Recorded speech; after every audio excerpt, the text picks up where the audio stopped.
सभे मगहिया भाई बहन के भुलेटन काका के राम राम आथिन मगहिया खबर में सुनथिन देश दुनिया के खबर। प्रधानमंत्री नरेंद्र मोदी कहल का पर्यावरण संरक्षण भारत के प्रतिबद्धता है। बिहार में सरकारी कर्मी सभे के सेवा पुस्तिका ऑनलाइन करल जाए। आपके शैली ओबेराय दिल्ली के मेयर बनलन। उ भाजपा के रेखा गुप्ता के 34 वोट से हरा दिलन। पर्यावरण वन जलवायु मंत्री तेज प्रताप साइकिल से अपन दफ्तर पहुंचलन। उपेंद्र कुशवाहा 28 फरवरी से शुरू करतन विरासत बचाओ नमन यात्रा। आधार से लिंक करे के दौरान सूबे में 39 लाख मनरेगा जॉब कार्ड रद्द कर देवल गए। मार्च में आ सका है बिहार में इंटर और मैट्रिक के रिजल्ट। भोजपुरी लोक गायिका नेहा सिंह राठौर के यूपी पुलिस भेजल है नोटिस।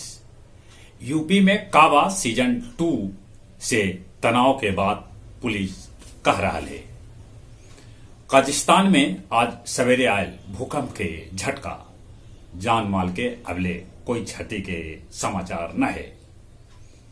अमेरिकी राष्ट्रपति पद के उम्मीदवार निकी हेली कहल का कि 75 बच्छर से पार नेता सभे के होवे के चाहिए मानसिक परीक्षण। पाकिस्तान आतंकी सभे पर अंकुश लगावे लेल तालिबान के शरण में गेल। भारतीय मूल के युवा व्यवसायी विवेक रामास्वामी भी लड़ सका हथन अमेरिका में राष्ट्रपति के चुनाव। स्विट्जरलैंड में बदरी के ऊपरे बनावल गेल सौर बिजली संयंत्र। बोधगया में पर्यटन सूचना केंद्र के उद्घाटन करैत डिप्टी सीएम तेजस्वी यादव कहल का कि उनकरा सीएम बने के कोनो जल्दीबाजी न है। इमामगंज के गंगटी स्टेट हाईवे 69 पर सड़क दुर्घटना में एगो युवक के दर्दनाक मौत हो गया।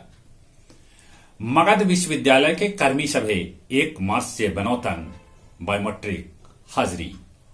हम सेकुलर के रैली 26 फरवरी के गया गांधी मैदान में आयोजित हुए। अब कुछ खेल के समाचार। महिला T20 वर्ल्ड कप के सेमीफाइनल आज भारत और ऑस्ट्रेलिया के बीच खेला जाए।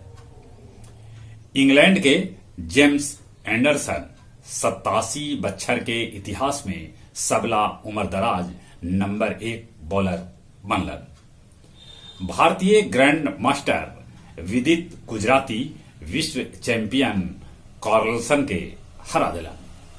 ऑल इंडिया अंडर 21 कराटे में बिहार के भेटायल 4 गो पदक। चलित एक बेर फिर से अपने सभे के भुलेटन काका के राम राम।